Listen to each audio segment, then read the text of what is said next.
Oke, selamat datang. Hari ini kita bakal bedah salah satu IPO yang ceritanya menarik banget.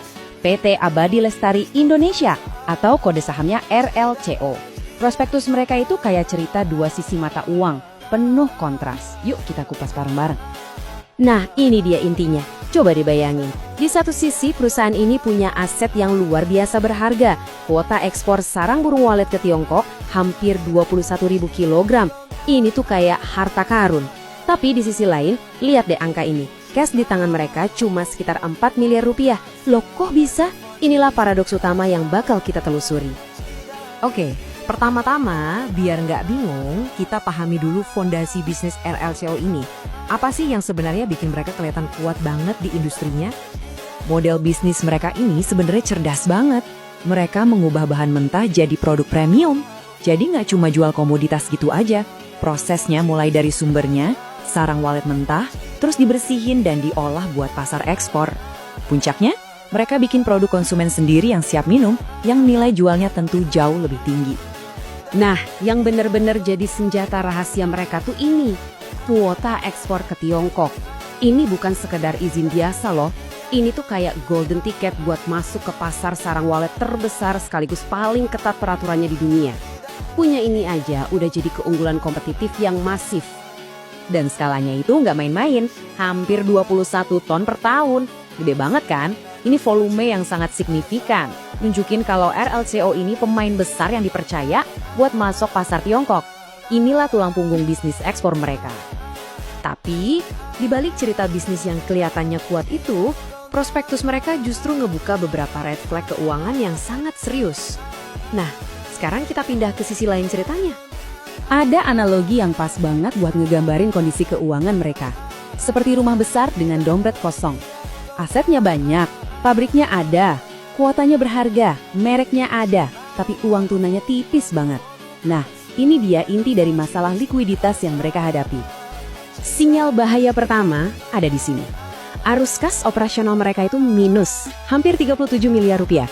Artinya apa? Artinya buat jalanin bisnis inti sehari-hari aja, perusahaan ini malah bakar duit, bukan menghasilkan uang. Ini situasi yang jelas nggak bisa bertahan lama. Dan ini yang bikin makin gawat. Karena terus-terusan bakar duit dari operasional, cadangan kas mereka jadi gimana? Ya jadi tipis banget, sisa 4 miliar rupiah doang.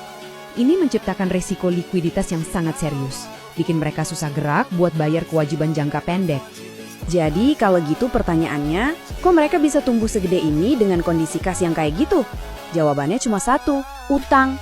Perusahaan ini sangat-sangat bergantung pada utang, terutama buat nge-push pertumbuhan anak usahanya. Dan lihat deh, utangnya ini bukan utang biasa. Fokus ke rasio utang terhadap ekuitas anak usahanya, si RWA, di tahun 2022 angkanya itu sampai lebih dari 5.000%. Gila kan? Ini angka yang luar biasa tinggi. Meskipun udah turun, ini nunjukin betapa beratnya beban utang yang selama ini nopang pertumbuhan mereka. Nah, ngadepin semua masalah ini, perusahaan datang dengan satu solusi pamungkas, penawaran umum perdana saham alias IPO. Pertanyaannya, apakah ini beneran bisa jadi jalan keluar? Metafora ini kuat banget. Dana dari IPO ini bukan lagi sekedar modal tambahan.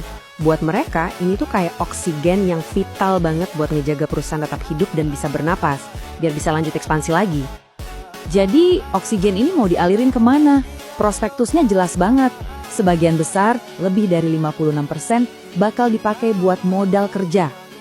Sisanya yang 43% itu bakal disuntikin langsung ke anak usaha mereka yang tadi utangnya bejibun, yaitu si RW. Jadi rencananya jelas banget kan? Dana IPO ini langsung nembak kedua masalah utama yang tadi kita bahas.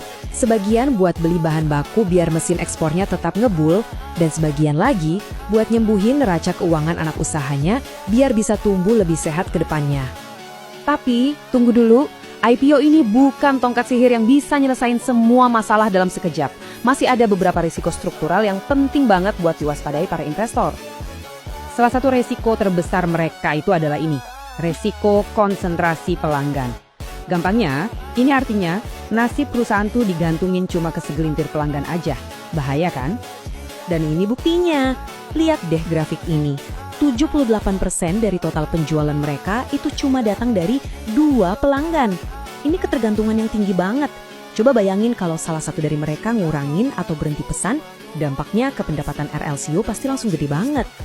Selain itu, masih ada lagi nih risikonya. Mereka bergantung banget sama regulasi impor Tiongkok yang bisa aja berubah. Harga bahan baku sarang walet juga naik turun, utang perusahaan induknya sendiri juga masih tinggi di angka 2,88 kali. Dan tentu, yang paling penting, ada risiko eksekusi. Apa manajemennya beneran mampu ngejalanin rencana pemulihan ini? Oke, setelah kita lihat semua sisinya, dari yang bagus sampai yang bikin deg-degan, kita sekarang sampai pada dilema utama yang dihadapi setiap calon investor. Jadi, gimana cara nimbangnya? Semuanya itu bermuara ke sini. Di sisi optimis, kita punya perusahaan dengan bisnis inti yang kokoh, punya harta karun kuota ekspor, dan merek konsumen yang potensinya besar. Tapi di sisi pesimis, ada masalah kas yang mendesak, utang numpuk di anak usaha, dan ketergantungan yang bahaya banget sama 2 pelanggan aja. Jadi pertanyaan besarnya adalah, apakah dana segar dari IPO ini bakal jadi titik balik yang sesungguhnya yang bikin RLCO jadi perusahaan sehat dan siap tumbuh kencang? Atau ini semua cuma plester sementara yang cuma nunda masalah yang lebih dalam? Nah, jawabannya bakal sangat tergantung sama eksekusi mereka ke depan.